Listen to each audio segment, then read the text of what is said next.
시청자 여러분, 안녕하세요. 세상의 진실을 파헤치는 정의팍TV입니다.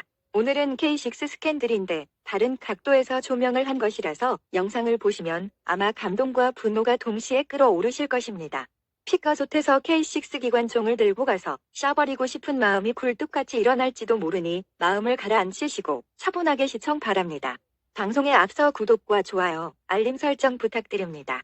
더욱 알찬 방송으로 보답하겠습니다. 문재인이가 대통령 취임 후에 처음으로 서해소의 날 기념식에 참석한 것은 방송을 보셔서 잘 아실 테지만 아마 이번 추도식에 자리한 것은 딸갱이 문재인과 김정숙에게는 일생일대의 처음일 것입니다. 행사 도중에 사건이 터졌죠.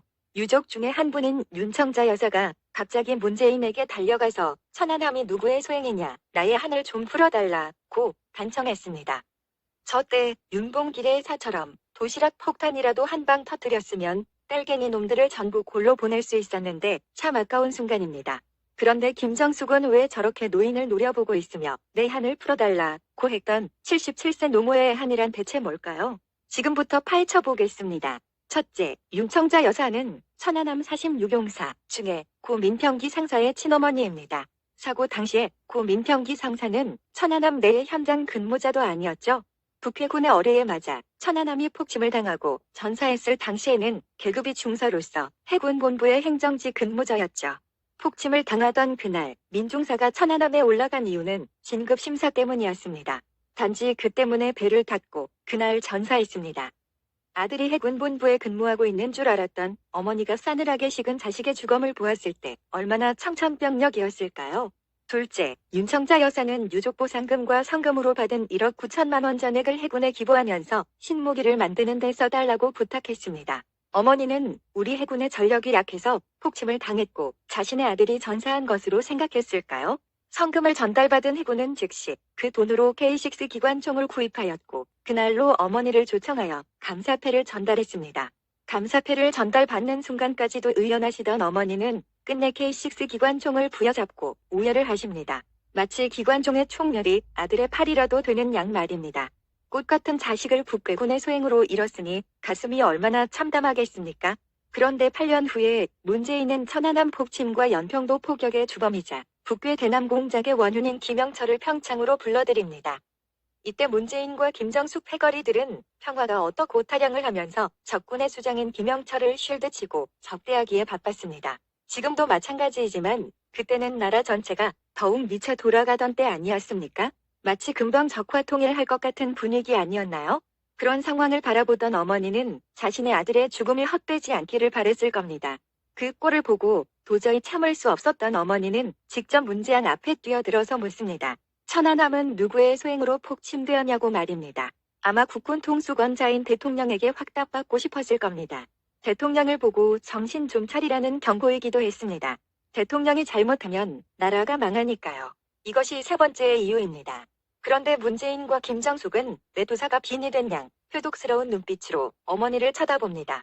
마치 철천지 원수를 보낸 듯한 눈빛은 보는 이들을 경악시켰습니다. 조선인 민군이 국군 유족을 바라보는 표정 아닌가요? 심지어 얼굴이 마주치려는 찰나에는 아예 눈을 감아버립니다. 문재인의 진짜 만행은 유가족들을 청와대에 모아놓고 백두산에서 김정은과 찍은 사진 팜플렛을 나누어주고 밥을 먹으라고 한 것입니다. 유족들에 대한 모독이었습니다. 지금도 표정이 말해주고 있네요. 천한 것이 여기가 어디라고 감히. 이 더러운 것들에게 부디 K6 기관총의 응징이 있기를 바랄 뿐입니다.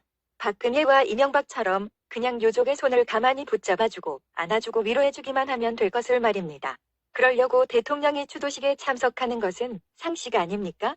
당시의 작발들은 천안함의 피격이 미국의 소행이라느니 암초에 부딪혀서 혼자 자초했다느니 별의 별 음모론으로 선동을 했고 국제조사단의 조사까지도 회방을 놓았는데 그 중심에 문재인도 있었습니다. 그런데 막상 문재인이 정권을 잡고 나서는 이런 반구 말들이 싹 사라졌지 않습니까? 천안함 폭침은 100% 북한 소행이라는 증거 아닙니까? 나라를 지키려다 전사한 병사의 어머니한테는 저렇게 매정하게 눈도 안 마주치고 위로조차도 안 하면서 우리 국군 병사들을 살해한 적국의 수장에게는 표정이 180도 달라져서 악수하고 반가워하는 것을 보면 진짜 이 나라가 제대로 미쳐 돌아가는 것 같습니다. 저렇게 북한을 옹호하는 인간인 줄 알면서도 지도자로 뽑은 국민들의 수준도 말이 아니고 그냥 나라 전체가 비상식적이고 유령의 해적선처럼 뭔가에 홀려 있는 것 같지 않습니까? 주적을 주적이라 부르지도 못하는 국군 통수권자, 이런 놈이 대한민국 대통령입니다. 북해 뺄갱이들의 테러는 이전부터 놓아온 산테러를 비롯하여 강릉 무장공비 사건, 판문점 도끼만행 사건, 울진 삼척지구 무장공비 사건, 김신조의 청와대 습격 사건, 이승복 어린이 살해 사건, 칼기 폭파 사건, 푸에블로고 납치 사건, 천안함 폭침 사건, 박왕자 금강산 피격 사건, 연평도 폭격, 연평해전, 목함지류 사건 등 셀 수도 없이 많았으며 그동안 우리 국민들이 얼마나 희생을 당했습니까? 5.18과 세월호도 부패의 소행임이 밝혀지고 있죠. 대한민국은 내일이라도 전쟁이 가능한 휴전국이며 우리 병사들의 총구가 북쪽을 향해 있는 이상 우리의 주적은 북한입니다. 주적은 총구의 방향이 결정하는 것입니다. 무엇보다도 총선표를 의식해서 억지로 행사에 참석하고 국민들 앞에서는 슬픈 척소를 하는 문재인 부부의 가식과 위선적인 이중성에 치가 떨리지 않습니까? 이런 최신식 총이라도 한 자루 더 있었으면 우리 아들은 죽지 않았을 텐데, 이런 마음으로 K6 기관총을 붙잡고 오열하시는 고 민평 기상사의 어머님을 다시 보니 너무나 마음이 아프고 슬퍼집니다. 여러분의 생각은 어떠십니까?